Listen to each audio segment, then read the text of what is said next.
Сәлем достар, бүгін біз сіздермен матрицаларға қолданатын элементар түрлендірулерді қарастырамыз. Бірінші, кез келген матрицаның параллель жолды параллель жолмен алмастыруға болады, немесе бағандарды орындарын ауыстыруға болады. Мысалы, бірінші қарастырайық. Бізге кез келген үш өлшемді А матрицасы берілсін.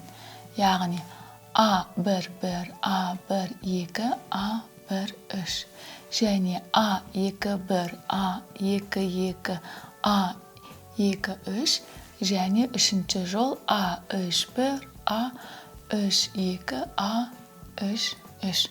Осы матрицаның параллель екі жолын немесе екі баған орындарын ауыстыруға болады. Мысалға, біз мұна екінші баған мен үшінші баған орын ауыстырайық. Ал үшінші бағандағы элементтердің барлығын екінші бағанға қоямыз. Сонда бұл жерде ештеңе өзгеріс қалады. Сонда, яғни бұл жерде түрлендіру болғандықтан екі матрицаның арасында осындай таңба қойылады. Сонда бірінші бағанды қалдырамыз. Ал екінші бағанға бірінші матрицаның соңғы үшінші бағандағы элементтерін қоямыз. Немесе жолдардың, яғни параллель жолдардың да орнын ауыстыруға болады деген сөз. Яғни бұл бірінші түрлендіру. Енді екінші түрлендіруді қарастырайық. Яғни берілген элементтердің, яғни бір жолдың немесе бір баған элементіне қандай да нөлден өзге санды көбейтіп бөлуге болады.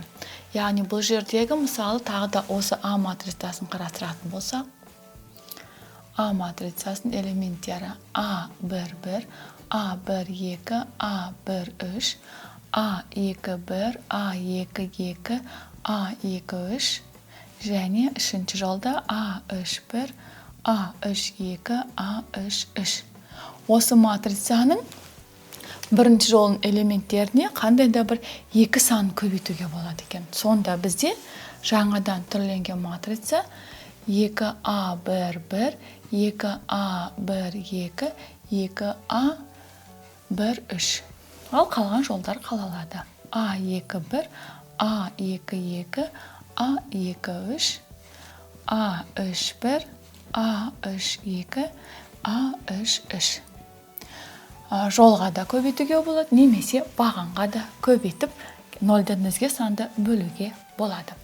Енді үшінші тағы бір түрлендірдің жолы, берілген матрицалардың жолын немесе бағанын қандай да бір санға көбейтіп, соған параллель орналасқан жолдағы элементтердің санын қосуға болады, немесе азайтуға. Мысалға, бұл біз жаңа бірінші жолды екіге көбейтілген алдық. Енді осы екіге көбейтілгеніне мұна екінші жолдағы элементін азайтып тастағанда қалай болады?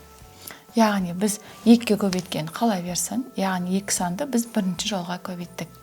А1,1, А1,2, А1,3.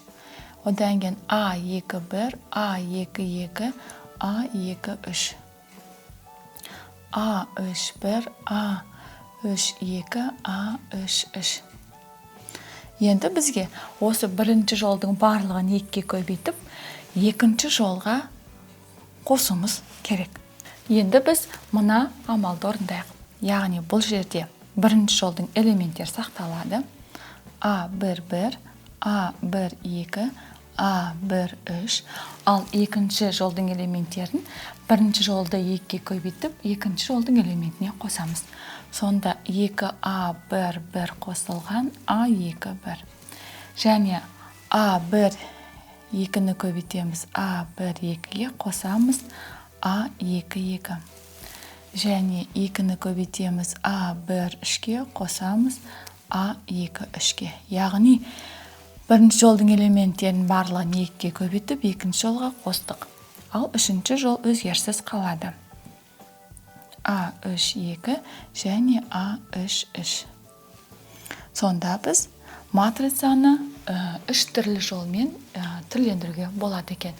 Бірінші жол баған жолы немесе параллель жолдарды ауыстыруға болады, немесе бір жолын немесе баған қандай да бір санға көбейтіп бөлуге болады нөлден өзге.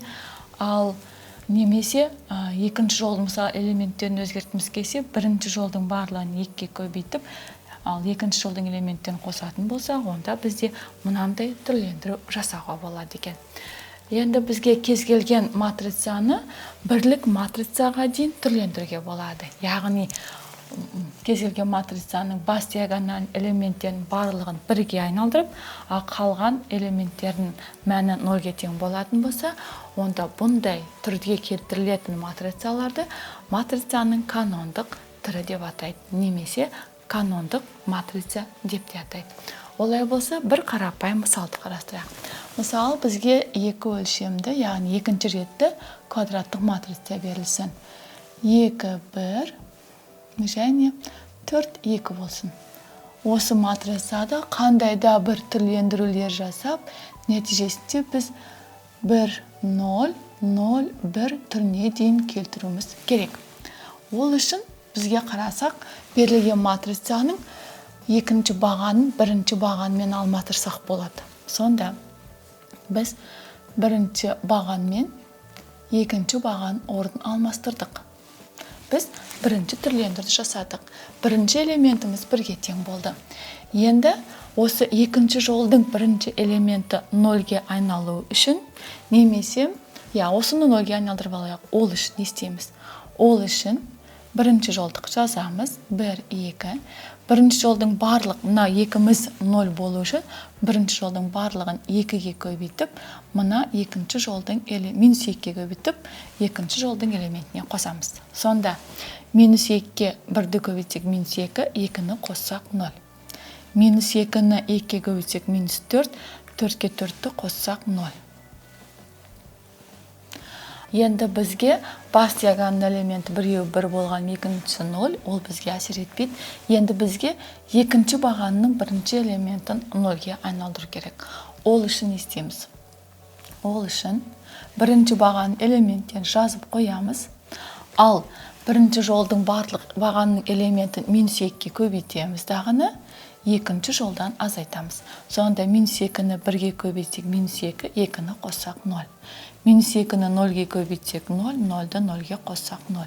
Яғни біз берілген матрицаны канондық түрлендіруге келтірдік. Яғни оның бас диагоналінің тек бір ғана элементі 1-ге тең болды. Яғни қалған диагональдан өзге мәндерінің бары 0-ге келтіре алдық. Бұл да берілген матрицаның канондық түрге келтірілген болып саналады.